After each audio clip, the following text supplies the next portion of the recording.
Le Christ est devenu obéissant jusqu'à la mort et la mort de la croix.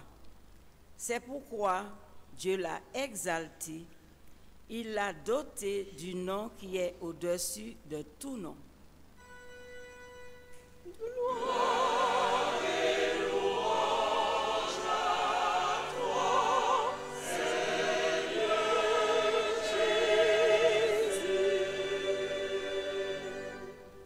Le Seigneur soit avec vous. Et avec votre esprit. La passion de notre Seigneur Jésus-Christ selon saint Luc. Gloire à toi, Seigneur. Quand l'heure fut venue, Jésus prit place à table et les apôtres avec lui. Il leur dit: J'ai désiré d'un grand désir manger cette Pâque avec vous avant de souffrir. Car je vous le déclare, jamais plus je ne la mangerai jusqu'à ce qu'elle soit pleinement accomplie dans le royaume de Dieu. Alors, ayant reçu une coupe et rendu grâce, il dit: Prenez ceci et partagez entre vous, car je vous le déclare, désormais, jamais plus je ne mangerai du fruit de la vigne jusqu'à ce que le royaume de Dieu soit venu. Puis, ayant pris du pain et rendu grâce, il le rompit et leur donna en disant: Ceci est mon corps, donné pour vous. Faites cela en mémoire de moi. Et pour la coupe, après le repas, il fit de même en disant: Cette coupe est la nouvelle alliance en mon sang répandu pour vous. Et cependant, voici que la main de celui qui me livre est à côté de moi sur la table. En effet, le Fils de l'homme s'en va selon ce qui a été fixé. Mais malheureux cet homme-là par qui il est livré. Les apôtres commencèrent à se demander les uns aux autres quel pourrait bien être parmi eux celui qui allait faire cela. Ils en arrivèrent à se quereller, lequel d'entre eux, à leur avis, était le plus grand.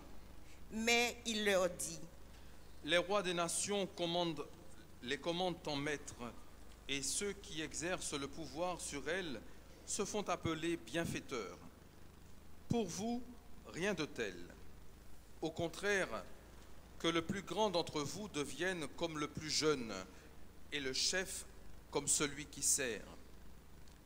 Quel est en effet le plus grand? Celui qui est à table ou celui qui sert? N'est-ce pas celui qui est à table? Eh bien moi, je suis au milieu de vous comme celui qui sert. Vous avez tenu bon avec moi dans mes épreuves. Et moi, je dispose pour vous du royaume comme mon Père en a disposé pour moi. Ainsi, vous mangerez et boirez à ma table dans mon royaume, et vous siégerez sur des trônes pour juger les 12 tribus d'Israël. Simon, Simon, voici que Satan vous a réclamé pour vous passer au crible comme le blé. Mais j'ai prié pour toi, afin que ta foi ne défaille pas. Toi donc, quand tu seras revenu, affermis tes frères.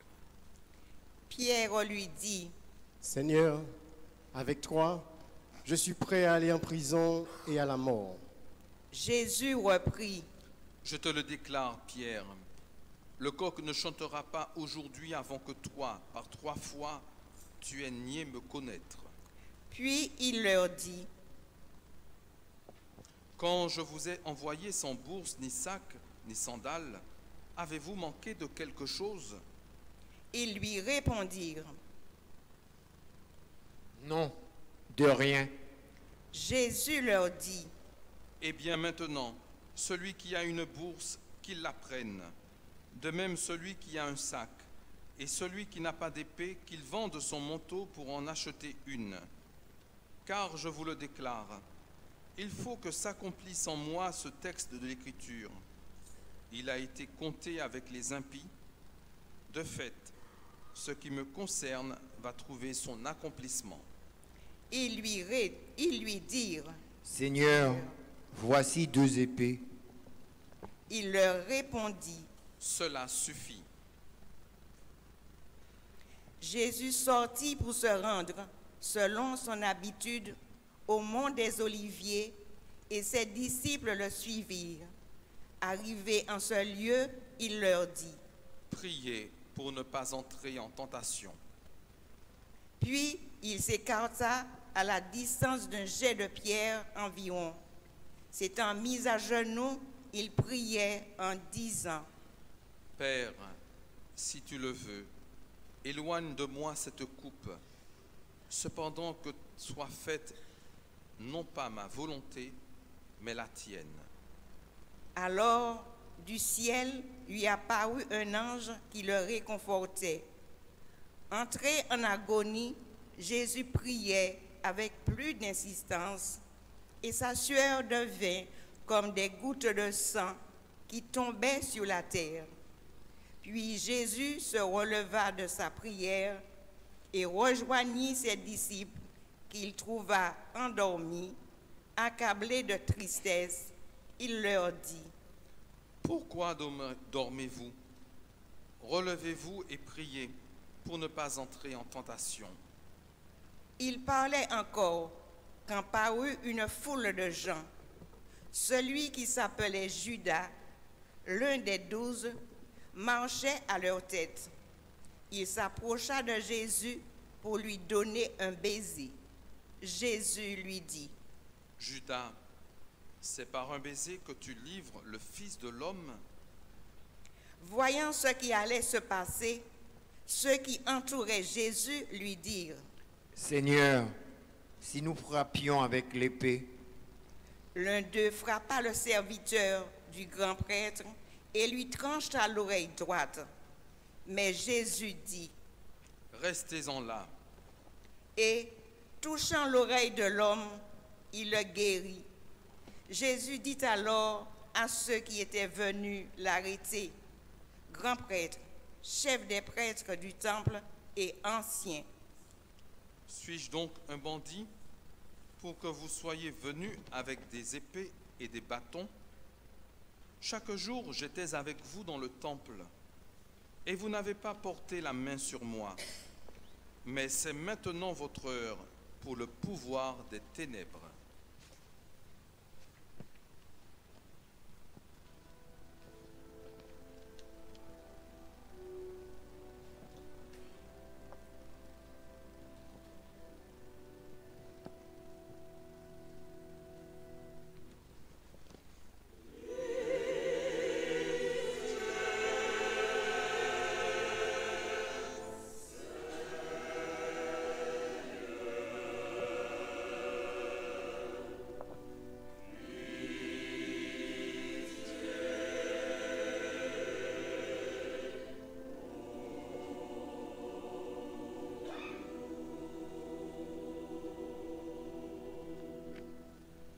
Seigneur Jésus-Christ, prions au jardin des Oliviers, pleurons nos tristesses et d'effroi, réconfortés par un ange.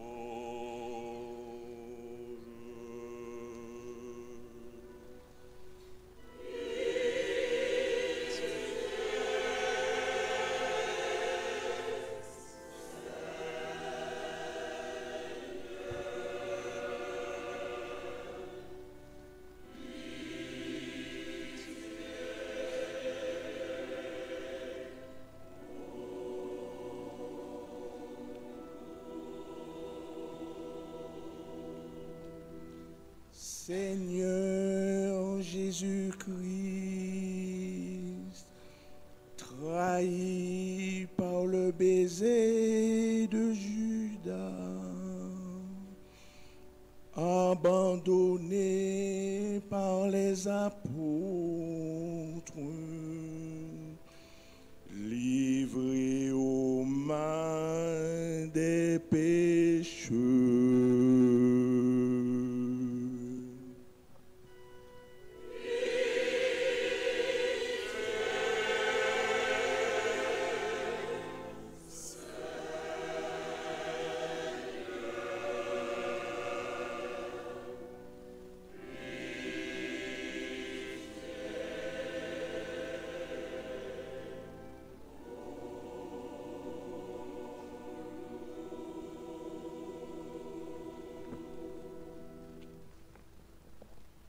S'étant saisis de Jésus, ils l'emmenèrent et le firent entrer dans la résidence du grand prêtre.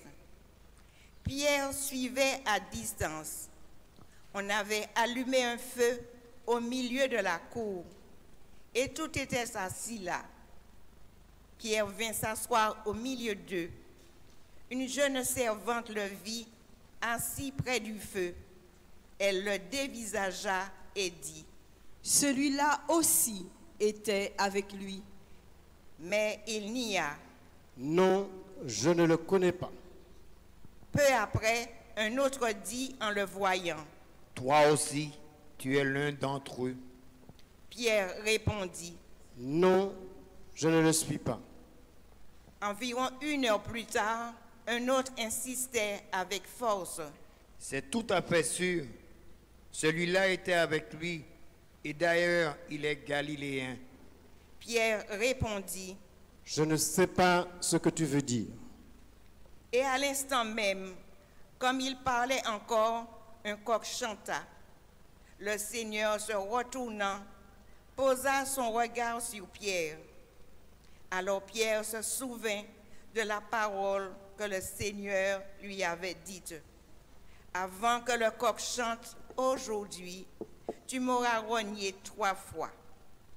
Il sortit et, dehors, pleura amèrement.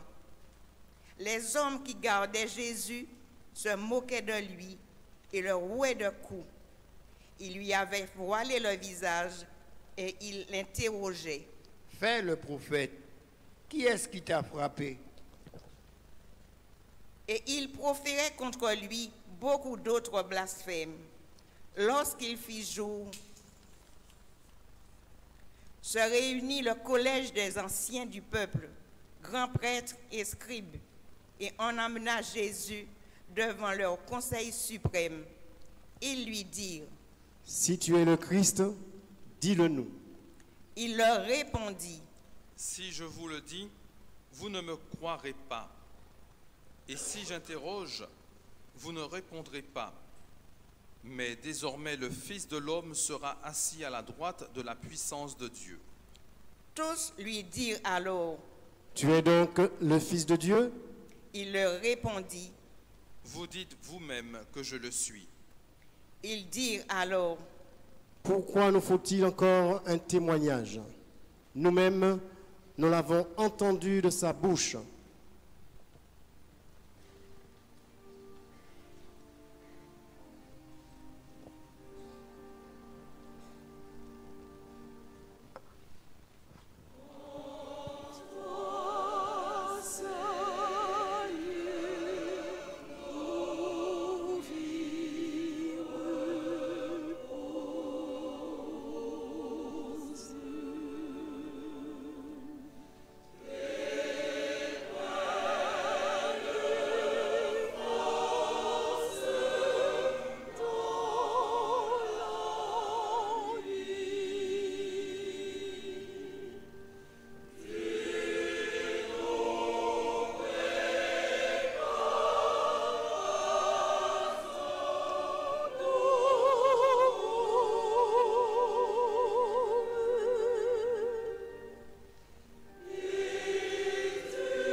L'assemblée tout entière se leva et on l'emmena chez Pilate.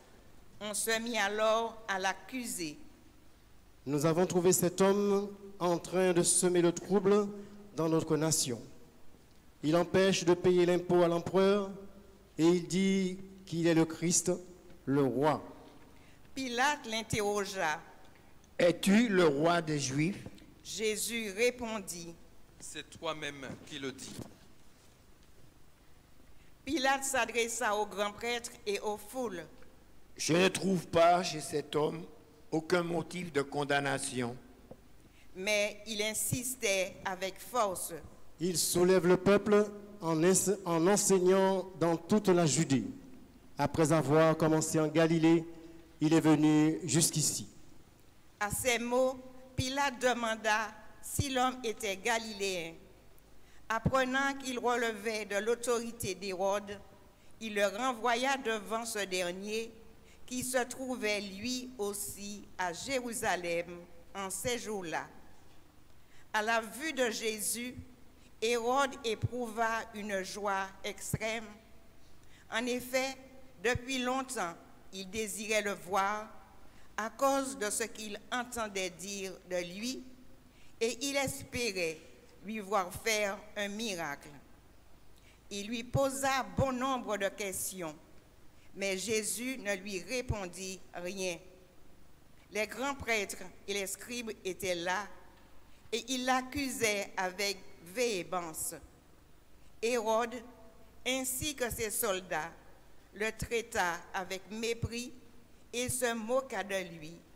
Il le revêtut d'un manteau de couleur éclatante et le renvoya à Pilate. Ce jour-là, Hérode et Pilate devinrent des amis, alors qu'auparavant, il y avait de l'hostilité entre eux. Alors Pilate convoqua les grands prêtres, les chefs et le peuple. Il leur dit: Vous m'avez amené cet homme en l'accusant d'introduire la subversion dans le peuple. Or, j'ai moi-même instruit l'affaire devant vous, et parmi les faits dont vous l'accusez, je n'ai trouvé chez cet homme aucun motif de condamnation. D'ailleurs, Hérode non plus, puisqu'il nous l'a renvoyé. En somme, cet homme n'a rien fait qui mérite la mort. Je vais donc le relâcher après lui avoir fait donner une correction. Ils se mirent à crier tous ensemble: Mort à cet homme! Relâchez-nous Barabbas! Ce Barabbas avait été jeté en prison pour une émeute survenue dans la ville et pour meurtre. Pilate, dans son désir de relâcher Jésus, leur adressa de nouveau la parole, mais ils vociféraient: Crucifie-le! Crucifie-le! Pour la troisième fois, il leur dit: Quel mal a donc fait cet homme? Je n'ai trouvé en lui aucun motif de condamnation à mort. Je vais donc le relâcher après lui avoir fait donner une correction. Mais ils insistaient à grands cris, réclamant qu'il soit crucifié. Leur cri s'amplifiait. Alors Pilate décida de satisfaire leur requête. Il relâcha celui qu'il réclamait, le prisonnier condamné pour émeute et pour meurtre, et il livra Jésus à leur bon plaisir.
Comme ils l'emmenaient, ils prirent un certain Simon de Cyrène qui revenait des champs, et ils le chargèrent de la croix pour qu'il la porte derrière Jésus. Le peuple, en grande foule, le suivait, ainsi que des femmes qui se frappaient la poitrine et se lamentaient sur Jésus. Il se retourna et leur dit: Filles de Jérusalem, ne pleurez pas sur moi. Pleurez plutôt sur vous-même et sur vos enfants. Voici venir des jours où l'on dira: heureuses les femmes stériles, celles qui n'ont pas enfanté, celles qui n'ont pas allaité. Alors on dira aux montagnes: tombez sur nous, et aux collines: cachez-vous. Car si l'on traite ainsi l'arbre vert, que deviendra l'arbre sec? Ils emmenaient aussi avec Jésus 2 autres, des malfaiteurs, pour les exécuter. Lorsqu'ils furent arrivés au lieu dit le crâne ou calvaire, là ils crucifièrent Jésus avec les 2 malfaiteurs, l'un à droite et l'autre à gauche. Jésus disait: Père, pardonne-leur, ils ne savent pas ce qu'ils font. Puis ils partagèrent ses vêtements et les tirèrent au sort. Le peuple restait là à observer. Les chefs tournaient Jésus en dérision et disaient: Il en a sauvé d'autres, qu'il se sauve lui-même, s'il est le Messie de Dieu, l'élu. Les soldats aussi se moquaient de lui. S'approchant, ils lui présentaient de la boisson vinaigrée en disant: Si tu es le roi des Juifs, sauve-toi toi-même. Il y avait aussi une inscription au-dessus de lui: Celui-ci est le roi des Juifs. L'un des malfaiteurs suspendus en croix l'injuriait: N'es-tu pas le Christ? Sauve-toi toi-même et nous aussi. Mais l'autre lui fit de vifs reproches: Tu ne crains donc pas Dieu? Tu es pourtant un condamné, toi aussi. Et puis, pour nous, c'est juste, après ce que nous avons fait. Nous avons ce que nous méritons, mais lui, il n'a rien fait de mal. Et il disait: Jésus, souviens-toi de moi quand tu viendras dans ton royaume. Jésus lui déclara: Amen, je te le dis, aujourd'hui avec moi, tu seras dans le paradis. C'était environ la 6e heure, c'est-à-dire midi. L'obscurité se fit sur toute la terre jusqu'à la 9e heure, car le soleil s'était caché. Le rideau du sanctuaire se déchira par le milieu. Alors Jésus poussa un grand cri: Père, entre tes mains, je remets mon esprit. Et après avoir dit cela, il expira.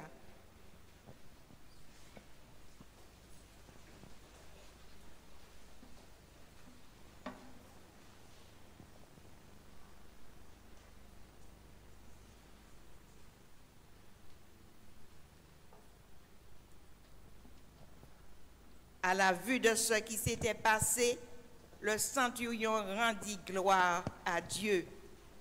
Celui-ci était réellement un homme juste. Et toute la foule des gens qui s'étaient rassemblés pour ce spectacle, observant ce qui se passait, s'en retournèrent en se frappant la poitrine. Tous ses amis, ainsi que les femmes qui le suivaient depuis la Galilée, se tenaient plus loin pour regarder. Alors arriva un membre du conseil nommé Joseph. C'était un homme bon et juste qui n'avait donné son accord ni à leur délibération ni à leur acte. Il était d'Arimathie, ville de Judée, et il attendait le règne de Dieu. Il alla trouver Pilate et demanda le corps de Jésus.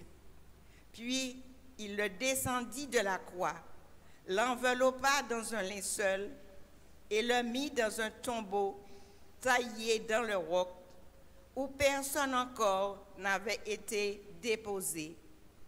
C'était le jour de la préparation de la fête et déjà brillaient les lumières du sabbat. Les femmes qui avaient accompagné Jésus depuis la Galilée suivirent Jésus. Elles regardèrent le tombeau pour voir comment le corps avait été placé.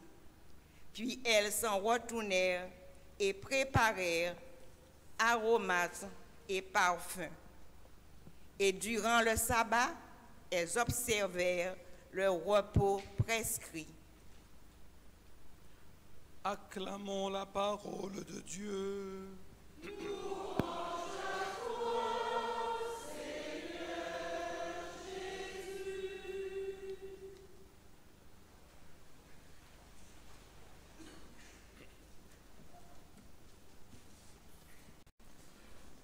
Dimanche des Rameaux, dimanche de la Passion de notre Seigneur Jésus-Christ. Aujourd'hui, nous entrons dans la Semaine Sainte et nous le faisons avec notre cœur. Ce n'est pas une semaine où il faut beaucoup réfléchir dans le sens intellectuel du terme. C'est une semaine où il nous faut laisser le cœur prendre la place. Cœur de celui qui veut suivre le Christ, qui veut l'accompagner dans tout. Aussi bien dans cette entrée triomphale de Jésus à Jérusalem, aussi bien dans la passion, aussi bien dans la résurrection. Dimanche des Rameaux parce que nous acclamons le Christ. Et les cris « Hosanna » sont des cris qui anticipent finalement la gloire à venir de Dieu. Nous chantons Hosanna parce que justement le Christ entre pour accomplir sa mission, celle de nous sauver. Je ne sais pas si vous avez remarqué, au cours de la lecture de cette passion, il n'y a qu'une seule personne qui appelle Jésus par son nom. Une seule. Si vous relirez le texte de la passion, si vous voulez, mais il n'y a qu'une seule personne. Et vous savez c'est qui? C'est le bon larron. Jésus, souviens-toi de moi quand tu viendras inaugurer ton règne. À part lui, personne n'appelle Jésus par son nom. Or, le nom de Jésus a une signification, n'est-ce pas? Il signifie Dieu sauve. Autrement dit, celui qui veut vraiment que le Christ intervienne dans sa vie comme sauveur, eh bien, qu'il n'ait pas honte de son péché, qu'il s'approche de celui qui est la miséricorde, de celui qui est la vie. Cette semaine est une semaine de grâce, est une semaine de miséricorde. Approchons-nous du Christ.